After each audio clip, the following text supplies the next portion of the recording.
Hi friends, कैसे आप लोग? उम्मीद करते हैं कि अच्छे होंगे। जैसे कि आप जानते हैं कि इंडियन पोस्ट ऑफिस में ग्रामीण डाक सेवक की बहाली आ चुकी है, जो केवल 10वीं पास पर रखी गई है। इसकी बहुत ही बड़ी बहाली है, जो कि 5,000 नहीं 30,000 प्लस बहाली आई है। तो चलिए, इसका कब से ऑनलाइन होगा, क्या प्रोसेस रहने वाला है, सारे प्रोसेस को हम इस वीडियो में देखते हैं। सबसे पहले ये जानिए कि सिलेक्शन प्रोसेस क्या होता है। सिलेक्शन प्रोसेस पहले जानना बहुत जरूरी है।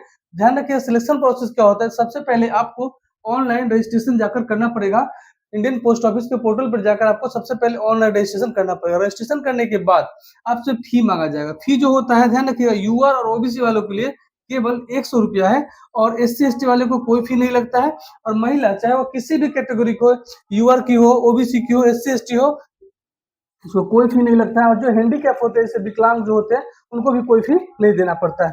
अब हम बात करते हैं क्वालिफिकेशन की। तो ध्यान रखिएगा, केवल 10वीं पास मांगा गया है। ध्यान रखिएगा, केवल 10वीं पास वालों के लिए बहाली आई है। उसमें आपको कंप्यूटर का नॉलेज होना चाहिए, कम से कम 60 दिन का आपके पास कोई सर्टिफिकेट होना चाहिए, और साइकिल चलाने का आपके पास, और साइकिल चलाने आपको आना चाहिए।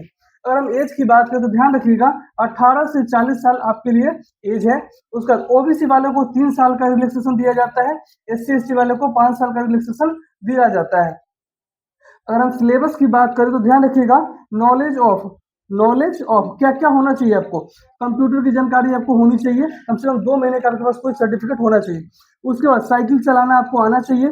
उसके बाद आपको सीबीटी की जब बात किया तो सीबीटी इसमें नहीं होता। ध्यान रखिएगा, ये मेरिट बेस्ड जॉब है। ये मेरिट पे इसका जॉब होता है। तो 10th क्लास में आपको जो नंबर आए हुए हैं, उसी के आधार पर जिसको ज्यादा नंबर रहता है उसका रैंकिंग होता है, आपको नौकरी दी जाती है। अगर हम बात करते हैं सैलरी की, तो सैलरी जो होता है 10,000 से स्टार्टिंग होता है, और 24,700 तक इसका सैलरी जाता है। तो ये पूरा डिटेल है। ध्यान रखिएगा, बहाली जो आने वाली है वो 30,000 है। ध्यान रखिएगा, बहाली जो आने वाली है वो 30,000 बहाली आपको आ रही है। इसका अप्लाई कब से होगा, ध्यान रखिएगा, 15/7/2024 से ऑनलाइन करना शुरू होगा। ये पूरा प्रोसेस है। और ध्यान रखिएगा, केवल 10वीं पास पे और मेरिट लिस्ट पे इसका सिलेक्शन होगा। और इसमें आपको कंप्यूटर का नॉलेज होना चाहिए, साइकिल चलाने आपको आना चाहिए, और सीबीटी इसमें नहीं होता। लेकिन कहाँ से भरे, ये सबसे बड़ी जरूरी होती है। कहाँ कहाँ से हम अप्लाई करें, किस स्टेट से अप्लाई करें। इसमें आपको भाषा आना चाहिए, जो आप जहाँ से अप्लाई करें वहाँ का आपको लोकल भाषा आना चाहिए। जैसे बिहार से भरते हैं तो आपको हिंदी का जानकारी होना चाहिए, यूपी से भरते हैं हिंदी जानकारी होना चाहिए, जम्मू कश्मीर अगर भरते हैं वहाँ का जो लोकल भाषा है वो आपको आना चाहिए, तभी आप वहाँ भरे। ठीक है, आज के लिए इतना है, फिर मिलेंगे अगले वीडियो में। जय हिंद।